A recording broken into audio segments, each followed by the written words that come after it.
A busca pelos vestígios de uma era misteriosa. Será que uma espada com poderes mágicos realmente existiu? Onde se localizava o fabuloso castelo de Kenoth? Quem foi o rei Arthur? E os cavaleiros da Távola Redonda?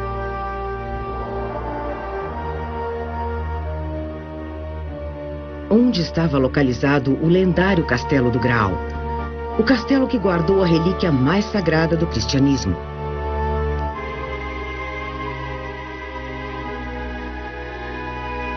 O Santo Graal.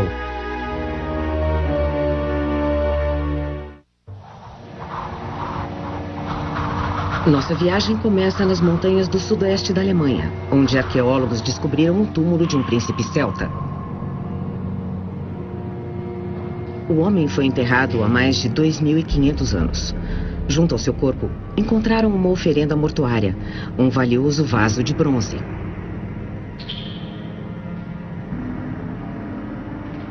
Nosso primeiro passo em busca do Santo Graal nos leva ao mundo misterioso dos celtas. Os celtas chegaram à Europa pelo leste, viajando para o oeste através da bacia do Danúbio, os Alpes e pelas montanhas da Europa Central. Eles trouxeram consigo sua cultura, seus rituais e suas tradições. Eles introduziram o cavalo na Europa, que já havia sido domesticado na Ásia, e trouxeram também o ferro, que provou ser mais durável que o bronze.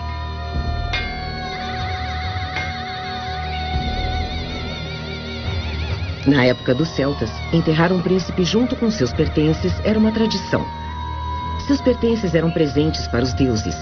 Eram a garantia de que na vida depois da morte, onde as almas invisíveis dos mortos sobreviviam, nada lhe faltaria. Como parte do ritual, sacerdotes jogavam joias em lagos sagrados.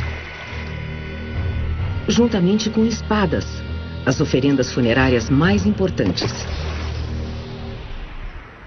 Entre as centenas de objetos encontrados pelos arqueólogos nos lagos sagrados, está a espada longa celta. Os romanos ficaram horrorizados com suas lâminas de ferro muito afiadas. Eles usavam espadas curtas, especialmente em combates, corpo a corpo. A longa espada celta era uma arma muito eficaz para estocadas e permitia ao guerreiro manter seu adversário à distância. No Museu Central Germânico Romano, em Mainz, uma espada longa encontrada num túmulo celta está sendo examinada. A lâmina da espada está torta. Ela foi intencionalmente entortada durante o funeral para expressar sua inutilidade. Foi com uma espada celta longa que surgiu o mito de Excalibur, a arma invencível com poderes mágicos. Poderes mágicos também podem ser atribuídos a recipientes. Numa época onde as pessoas muitas vezes encaravam a fome, a cornucópia tinha um significado especial, pois estava eternamente recheada de comida. Tigelas, jarras, cálices e caldeirões eram todos considerados recipientes mágicos. A história mais antiga sobre o Graal era um poema no qual Arthur e seus homens saem em busca de um recipiente mágico, um caldeirão. Caldeirões eram frequentemente...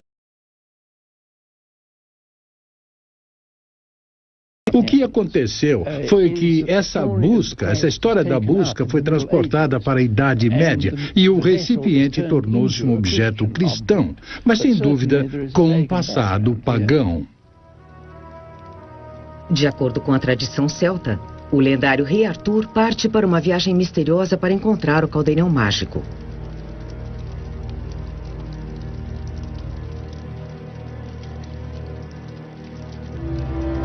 Sua jornada perigosa começa num lago que o leva para o outro mundo, o Reino dos Mortos, que acreditava-se estar localizado no centro da Terra.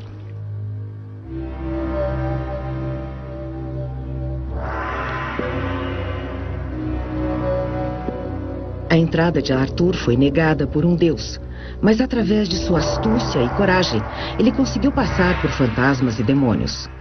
E ele não só derrotou as forças do outro mundo, mas também conseguiu resgatar o recipiente mágico deles.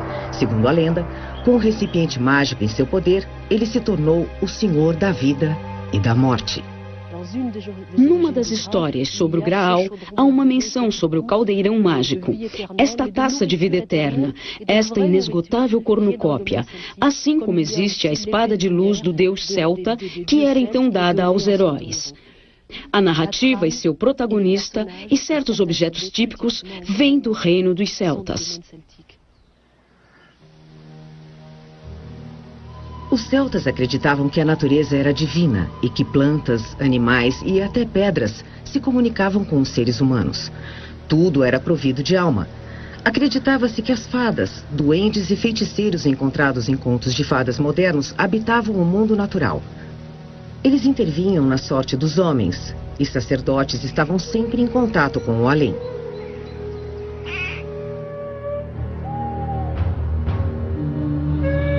Os celtas se reuniam num pequeno bosque mágico para seus cultos regulares. Os sacerdotes e os druidas eram os contadores de histórias, poetas, filósofos e possuíam poderes curativos.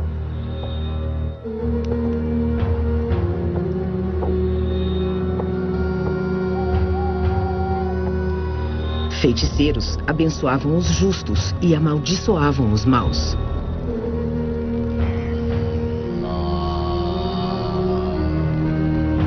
Com seus ritos e encantamentos, eles apaziguavam os poderes da natureza.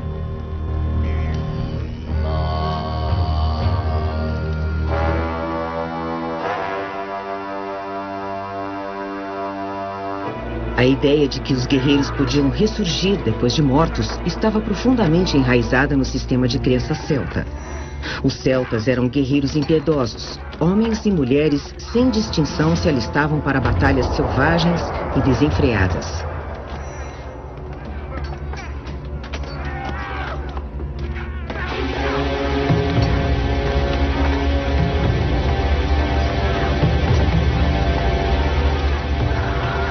Para eles, era comum decapitarem seus inimigos, pois um guerreiro decapitado não poderia ressuscitar.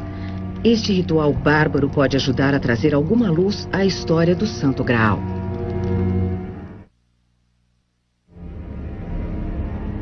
A convicção celta sobre este recipiente do século I a.C. fornece uma pista para a história do Graal. O príncipe à esquerda está mergulhando um guerreiro são e salvo de cabeça para baixo num vaso. Abaixo temos guerreiros que foram trazidos de volta à vida do reino dos mortos pelo mesmo processo.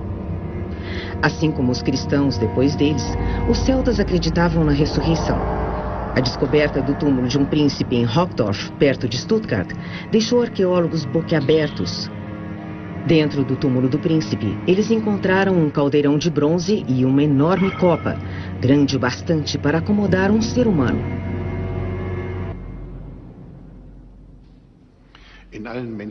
Em todas as culturas humanas, o ato de beber tem um valor especial.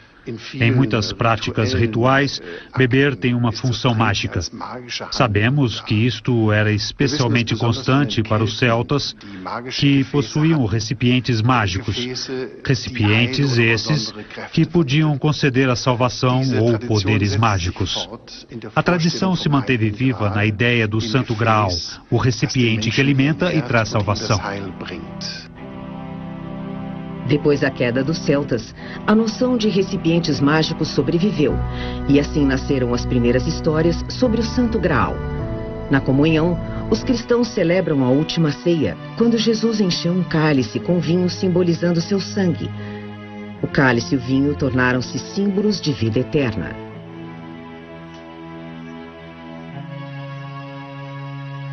Os acontecimentos dos últimos dias da vida de Jesus são muito conhecidos.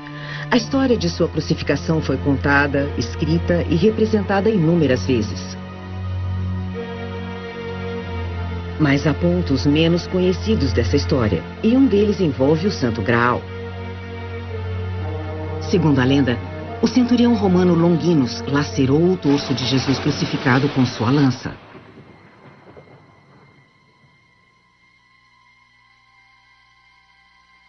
José de Arimateia, um comerciante distinto e parente de Jesus, recolheu o sangue do Cristo no cálice usado na Santa Ceia.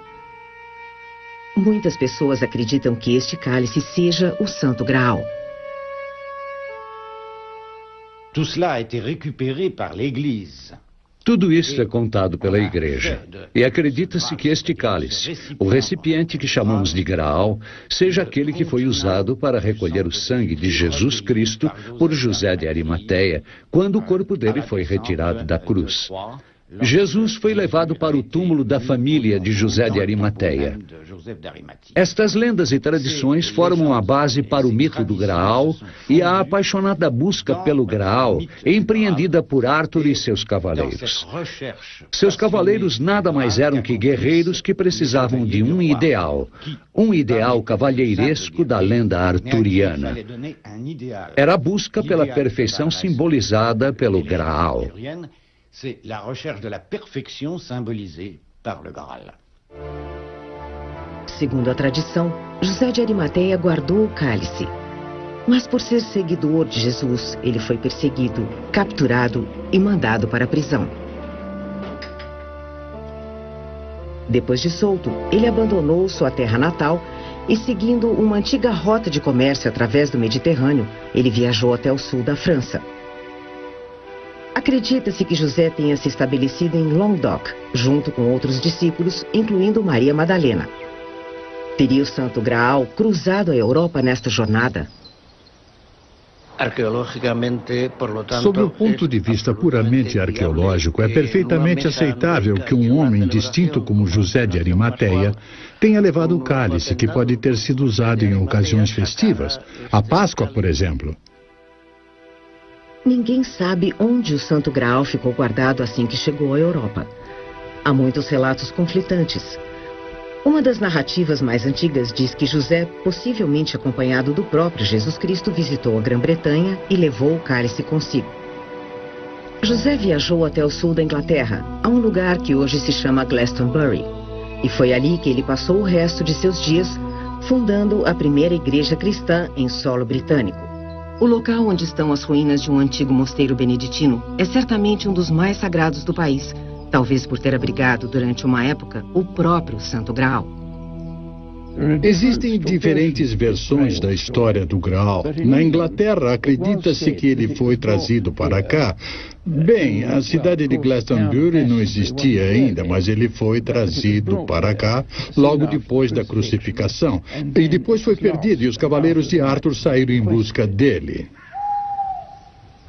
A partir deste ponto, o Santo Graal tornou-se intimamente ligado à lenda do rei Arthur e seus cavaleiros.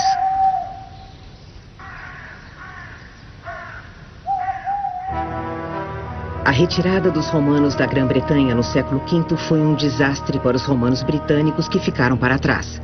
Nada conseguia impedir os bárbaros que fluíam pela muralha de Adriano, outrora uma fronteira segura entre o norte bárbaro e os romanos britânicos do sul. Sem uma força de defesa organizada, o país logo sucumbiu ao caos. Apenas um rei britânico conseguiria deter as forças da anarquia, Arthur. Numa série de batalhas, Arthur derrotou todos os invasores. Assim seguiram-se alguns anos de paz e estabilidade. As proezas de Arthur tornaram-se tema de lendas. Ele era a personificação da Era Dourada britânica, e com a continuidade da agitação da Baixa Idade Média, as pessoas esperavam a volta de um homem como Arthur, ou o próprio Arthur.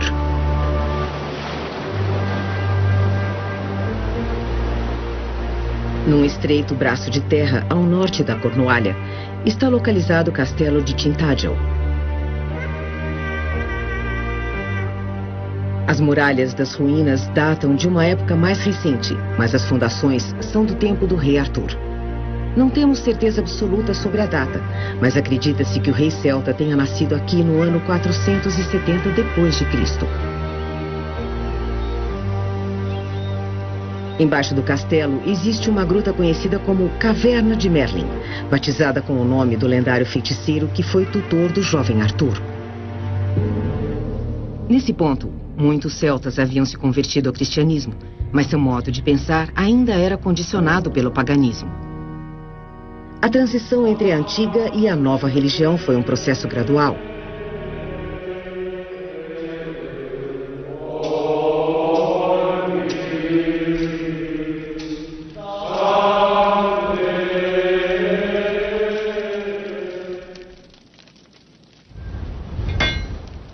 No mito do Santo Graal, elementos pagãos e celtas se misturam aos cristãos. A história de Excalibur, a espada mágica, é celta. Segundo a lenda, Excalibur podia derrotar qualquer inimigo. Aquele que conseguisse retirar Excalibur para fora de uma pedra se tornaria o governante da Grã-Bretanha. A lenda provou ser verdadeira no caso de Arthur, e a espada concedeu-lhe muitas vitórias.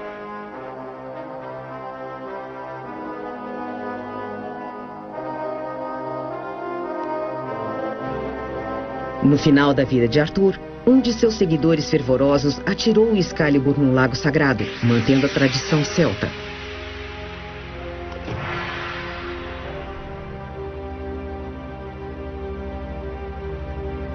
Camelot, o lendário castelo do rei Arthur, foi o local onde a busca pelo Santo Graal começou. Historiadores ainda discutem se Camelot realmente existiu. Temos de ser cuidadosos em relação a Camelot. As pessoas acham que podia ter sido a capital da Inglaterra nos tempos arturianos, mas não foi. Em todas as histórias sobre Arthur, Camelot é seu quartel-general. Não é mencionado antes ou depois de Arthur. E é claro que Camelot, como é visto nos filmes, nunca poderia ter existido. E não poderia ter sido o grandioso, magnífico castelo medieval da Baixa Idade Média no V século ou outra época. Mas é bem possível que Arthur tenha tido um quartel-general e que o lugar se chamasse Cadbury ou então Castelo de Cadbury. Castelo de Cadbury, no sul da Inglaterra. Esta construção feita à mão com terra e muralhas é uma das maiores fortalezas em colina do país. Segundo evidências arqueológicas, um complexo grande e impressionante foi construído aqui no V século, época do reinado de Arthur. Seria este complexo o Castelo de Camelot?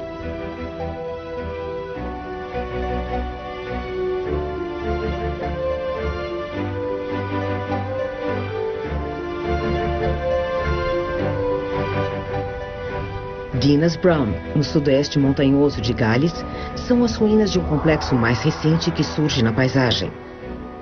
De acordo com vários historiadores, esta pode ter sido a localização ideal para Camelot.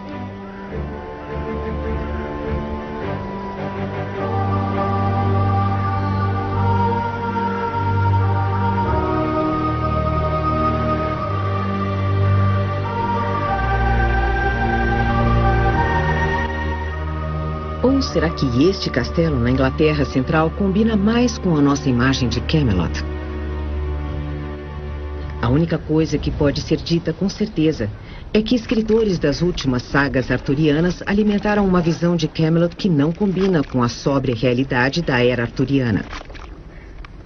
Os castelos da época eram construídos com vigas rudimentares circundadas por estacas. As condições de vida eram pobres e as ferramentas primitivas. Se Camelot realmente existiu, seria um amontoado de estruturas toscas de madeira.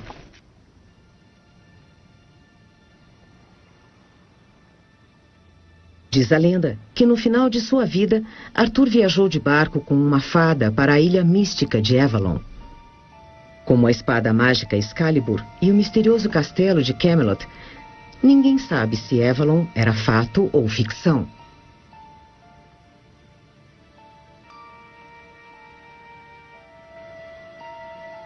A localização exata de Avalon foi se desbotando da memória humana. Há muitos lugares diferentes que correspondem à descrição da lendária ilha. O Monte de St. Michael's, na costa sul de Cornualha, bate perfeitamente com essa descrição.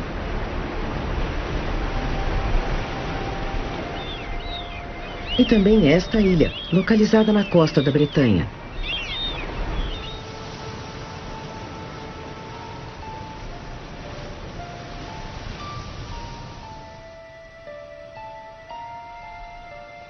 E ainda há muitas outras possibilidades.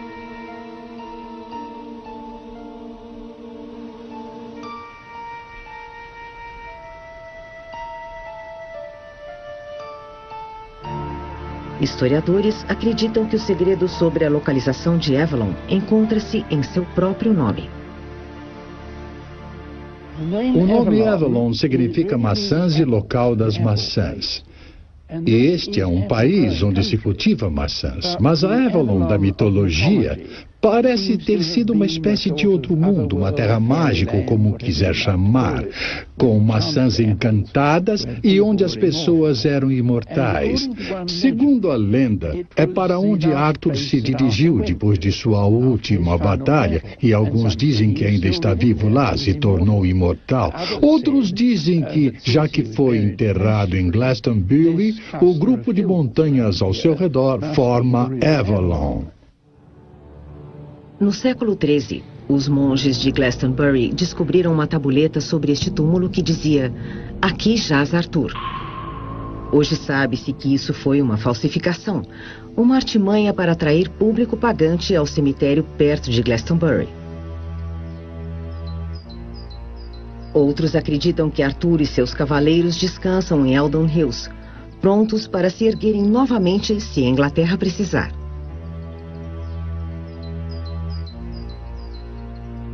Mais de 500 anos depois de Arthur, no século XI, a corte inglesa, influenciada pelos franceses, passou a se interessar pela arte. Os escritores da corte começaram a escrever sobre um rei famoso chamado Arthur e sua busca pelo Santo Graal. Não há provas históricas para esse próximo capítulo da história sobre o Graal.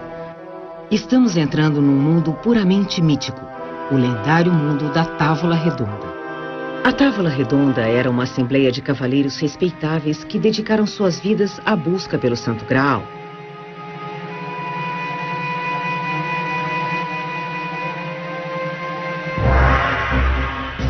Para se tornar um membro deste grupo de elite, os cavaleiros deviam se adaptar ao novo ideal de virtude e fidalguia.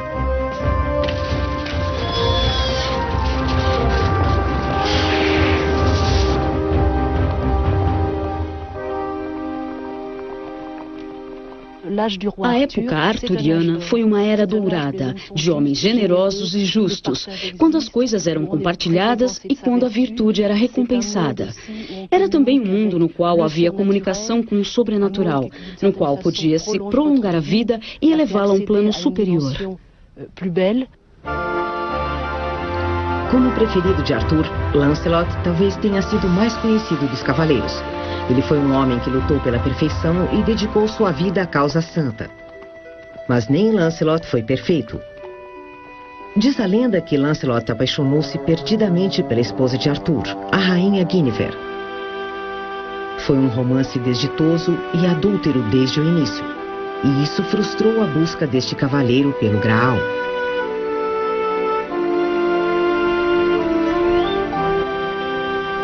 A traição de Lancelot destruiu o mundo de Camelot. Paixão e amor ilícito nublaram o senso de missão da comunidade cavalheiresca que buscava virtude e pureza. Esse declínio moral ameaçou a extinção do mundo da fidalguia. Na corte de Camelot, a traição era considerada o maior crime.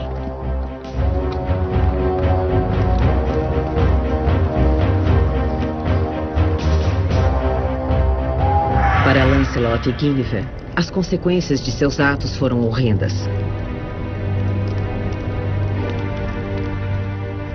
Arthur condenou sua esposa à morte. Lancelot tornou-se um proscrito e foi expulso da comunidade dos cavaleiros.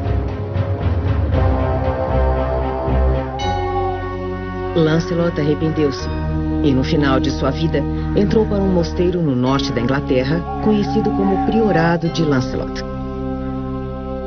Arthur continuou a seguir o seu destino, abraçando o modelo de Jesus Cristo e seus apóstolos. Os cavaleiros da Távola Redonda formaram uma comunidade mística. Como o primeiro dos cavaleiros, Arthur comandou seus seguidores fiéis na busca pelo Santo Graal. Tout le monde est à la droite du roi. Todos se sentam à direita do rei e todos têm liberdade dentro da comunidade. Foi uma tentativa de se criar uma sociedade sem classe. É perfeitamente idealista e utópica.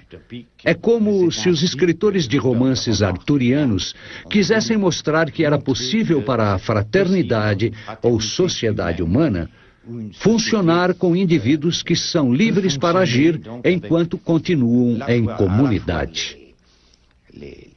Les actes de chacun, mais dans une collectivité. Mas o que motivou Arthur a compor os Cavaleiros da Távola Redonda?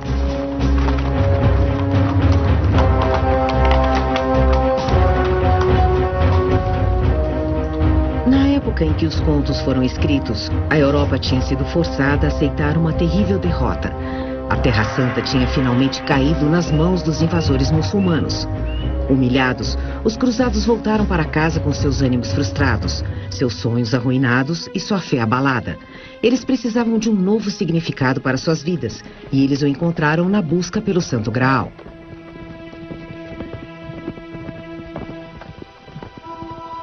O rei Arthur e seus cavaleiros da Távola Redonda nunca encontraram o Santo Graal. Se ele realmente chegou à Europa, onde estava agora? Segundo um relato em Roma, o Santo Graal passou 300 anos na Itália. O monge São Lourenço foi o defensor do Graal. Ele o protegeu contra roubos e destruições durante tempos de turbulência. No final do século III, acredita-se que São Lourenço tenha levado o Graal da Itália até sua cidade natal, localizada nos Pirineus Orientais, na Espanha.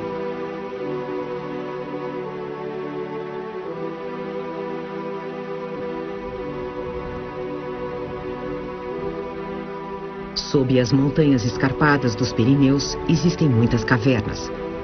É aqui que se imagina que a relíquia tenha sido escondida. Este pode ter sido o local ideal para escondê-lo. Uma montanha é um impedimento natural.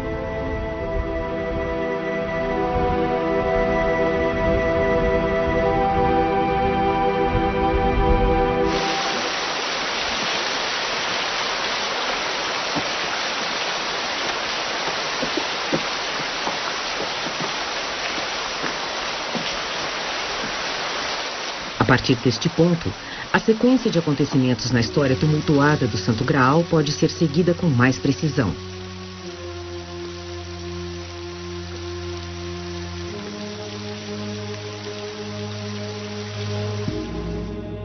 Este local fornece todas as condições para isso, concorda?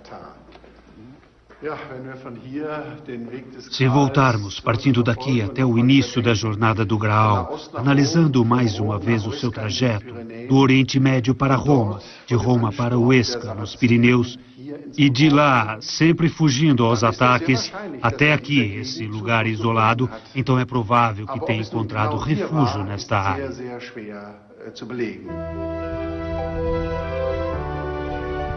Durante a Idade Média Alta, uma nova devoção surgiu em ambos os lados dos Pirineus, e ela inspirou as pessoas a fazerem peregrinações. Através da alta montanha surge um caminho, a rota para Santiago de Compostela.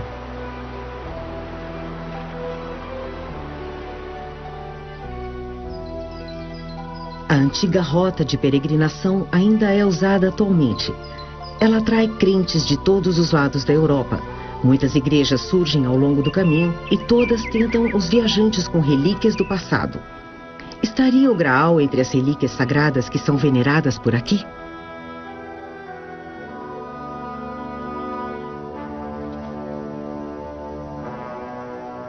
No início do século XII, as cruzadas entraram em declínio.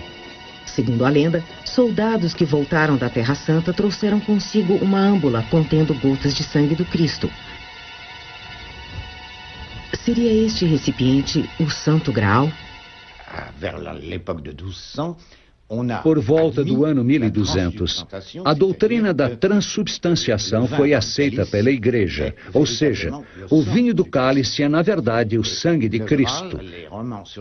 E o Graal e os romances sobre ele, de Chrétien de Troyes e de outros mais, espalharam a novidade sobre esta nova teologia. Desta maneira, o mito do Graal, que era originalmente pagão, tornou-se um símbolo cristão para promover o ritual da Eucaristia e do Santo Sacramento. Mas nem todos concordavam com esta nova teologia romana. Longe de Roma, nos pés dos Pirineus, localiza-se a fortaleza de Montségur. Era aqui que os seguidores de uma seita cristã buscavam refúgio. Os catos, ou puros. Os catos consideravam o papado romano uma superstição mundana. Eles rejeitavam o clero da Igreja Católica, que havia sido corrompido pela riqueza, e em vez disso pregavam a pobreza e o retorno a uma fé simples.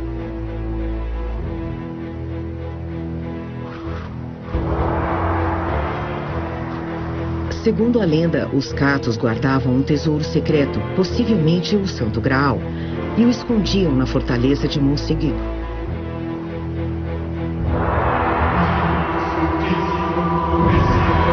Para subjugar os hereges, o Papa lançou uma cruzada contra os catos.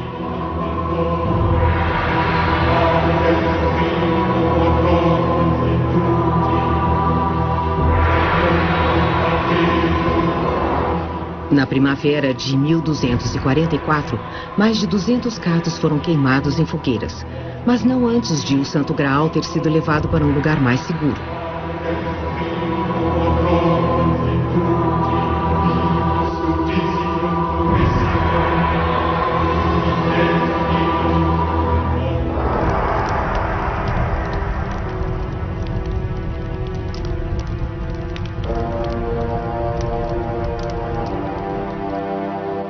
Até hoje, não há provas que mostrem que o tesouro que os catos estavam guardando fosse o Santo Graal.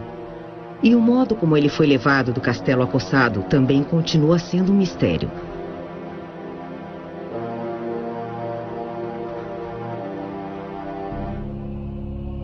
Esta pequena igreja está no caminho para Santiago de Compostela, na Espanha. Acredita-se que por séculos este nicho tenha guardado o Santo Graal. No século XII, muitos romances sobre Graal foram escritos. Em 1210, o cavaleiro templário Wolfram von Ehrenbach escreveu um poema descrevendo as aventuras de Parsifal. Wolfram considerava o Graal como um objeto, uma pedra com poderes mágicos. Assim como o mito da cornucópia, esta pedra oferecia alimento e juventude eterna. Acredita-se que seu conhecimento tenha vindo através de um homem chamado Quixote, forma reduzida de Guillaume. Estamos tentando descobrir a verdadeira identidade da pessoa por trás deste nome. A trilha nos leva a Toledo, na Espanha.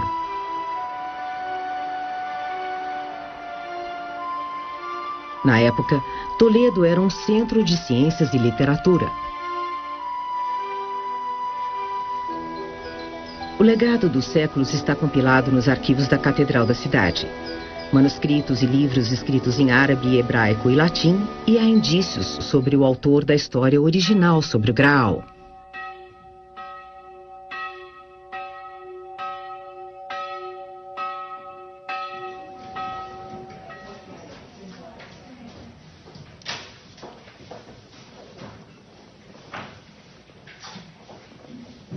Num documento do século XII, encontramos um escriba do sul da França. Ele assinava como Guilhem de Narbonne, ou em latim, Nabonensis Guilhem. Se ele for o homem a quem Wolfram se referiu, então ele deve ser o autor da história original do Graal, o misterioso Quixote. O documento foi vistoriado pela rainha Urraca, esposa do rei Afonso I. Afonso governou Aragão e Navarra em meados do século XII, época em que a veneração ao Santo Graal atingira o seu ápice. Segundo a descrição de Quixote, viajamos para o leste da Espanha em busca de mais pistas. Esta é a igreja de São Pedro el Viejo, em um vilarejo em Huesca. O rei Afonso I costumava vir até aqui para a sua contemplação silenciosa. Sabemos também que aqui o Santo Graal foi venerado por muito tempo. O nome Afonso e Fórcius em latim são relacionados a Amfortas. Amfortas, por sua vez, é o nome do rei na história do Graal. Seria o rei de Aragão em Navarra o modelo histórico do guardião do Graal? Teria esse governante se feito imortalizar a si e a sua dinastia no poema sobre o Graal?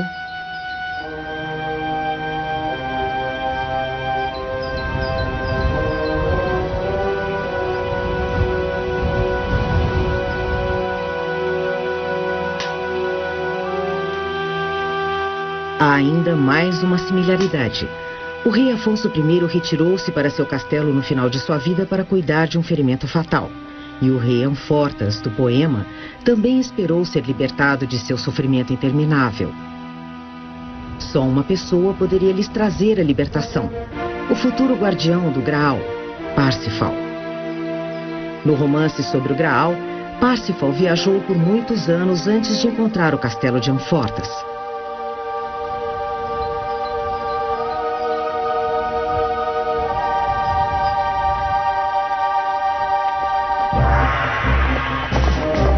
O nome Parsifal também nos leva à Espanha, onde um conde espanhol pode ter servido de modelo para o cavaleiro Parsifal.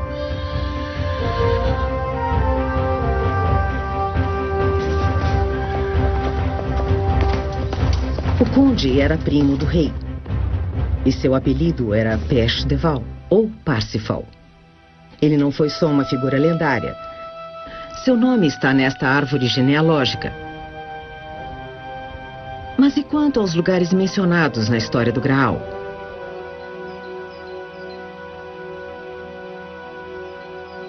Nesta capela abandonada, uma cruz sustentada como uma arma foi esculpida na parede. É o símbolo dos Cavaleiros Templários. Os templários que guardavam o Santo Sepulcro em Jerusalém tornaram-se os guardiães do Graal. Aqui encontramos algo extraordinário.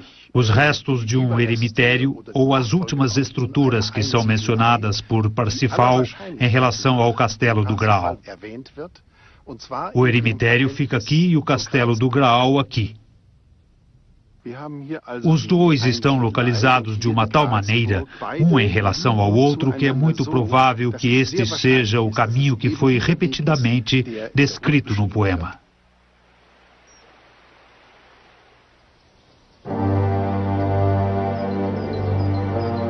Acredita-se que o castelo do Graal estivesse localizado por aqui, encoberto pela vegetação, invisível a olho nu. Começamos nossa busca num raio de 20 quilômetros deste ponto. Na Idade Média, os castelos eram símbolos de poder e força. Eles eram construídos em locais que inspiravam respeito mesmo a uma grande distância.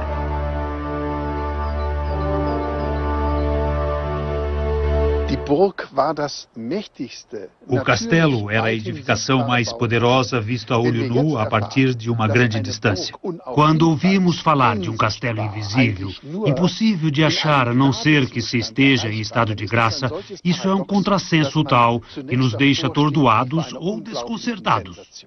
Isso deve ser levado em consideração para que possamos entender o impacto desta história sobre as pessoas na Idade Média.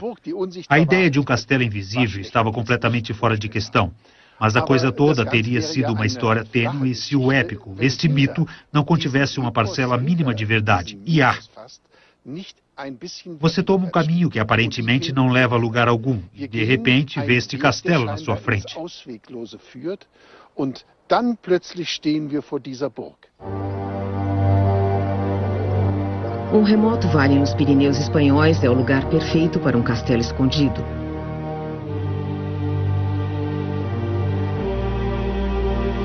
Este é o mosteiro fortificado de San Juan de la Peña. É o local para onde o rei Afonso I foi trazido mortalmente ferido. O pátio interno é impressionante.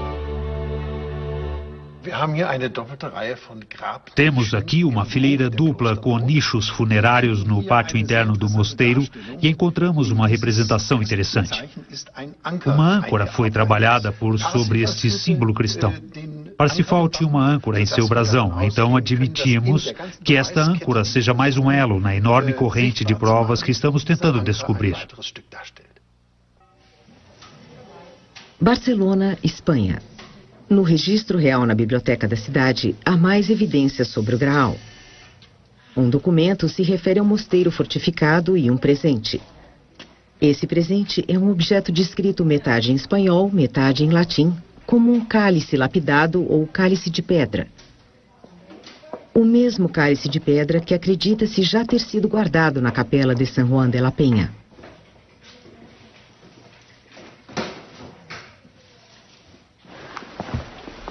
Na parte mais antiga do mosteiro existem abóbadas de pedra, um local ideal para se guardar o Graal.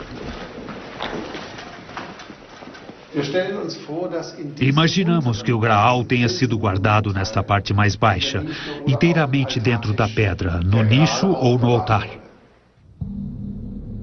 A capela mencionada no documento dos registros reais está localizada por sobre as abóbadas. Ela foi construída como um templo.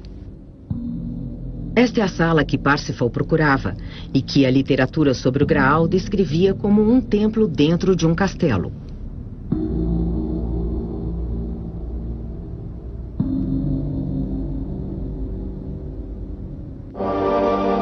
De acordo com a história, quando Parsifal finalmente encontrou o castelo do Graal depois de suas muitas aventuras, ele testemunhou a procissão do Graal que era liderada pela Virgem do Graal.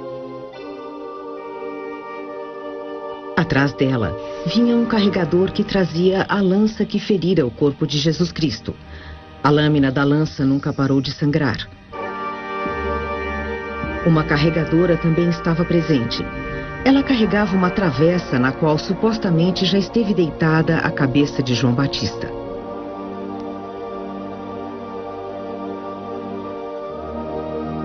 Nesta ocasião, Parsifal não resgatou o rei Afonso de seu sofrimento.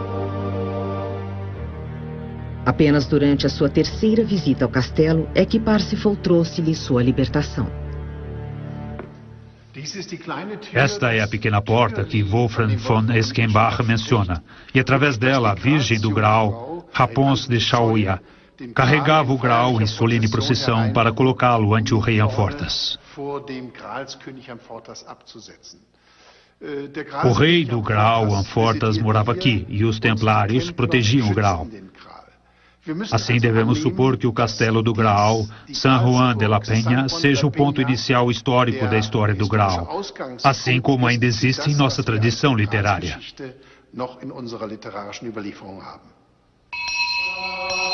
Estamos agora perto do fim de nossa busca pelo Santo Graal. A parte final de nossa jornada nos levará até Valência, na Espanha. Valência, Espanha. A capela lateral recebeu o nome de Capilla del Santo Cálice, ou Capela do Santo Graal. Apesar da Igreja Católica nunca ter oficialmente reconhecido o Santo Graal como relíquia santa, ele tem sido venerado aqui há cerca de 600 anos.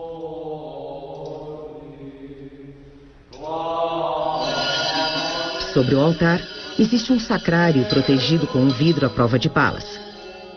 Ali dentro está o recipiente mencionado no documento da Biblioteca de Barcelona, o cálice lapidado, o cálice de pedra, o Santo Graal.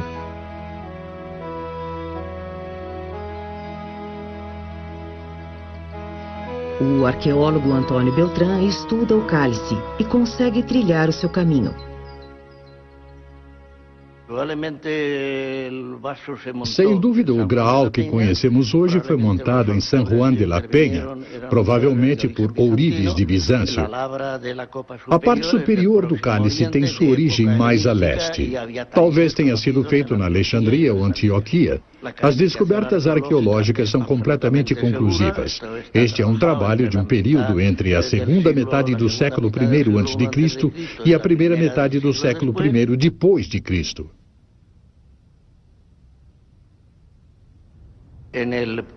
A parte de baixo, que é feita de pedra que forma o pé do recipiente, contém inscrições em árabe que certamente datam do tempo anterior à chegada do cálice a San Juan de la Peña. Esta pedra foi usada como base.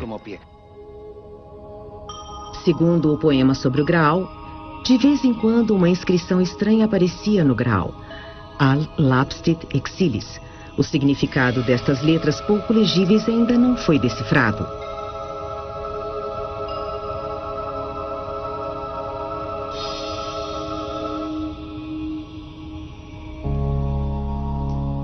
romance de Parsifal, Wolfram chama o Graal de Lapsit Exilis.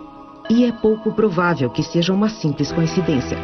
A pedra que ele descreve como sendo Graal é a base de pedra do recipiente do Graal em Valência.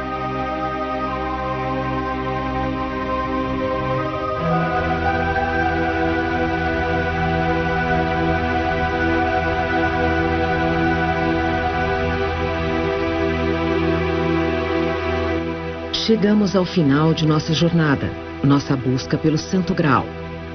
Ela nos levou do leste ao oeste, da era celta à era cristã. Mas não existe uma conclusão verdadeira para a nossa história. O Graal continuará para sempre um enigma, como as linhas entre a realidade e a imaginação, a fantasia e a história continuam enevoadas. O Santo Graal continuará sempre a representar coisas diferentes para pessoas diferentes. O que é certo é que mais de 8 séculos depois que suas primeiras histórias foram escritas, o Graal e o Rei Arthur continuam a estimular nossa imaginação. A busca pelo Santo Graal continua.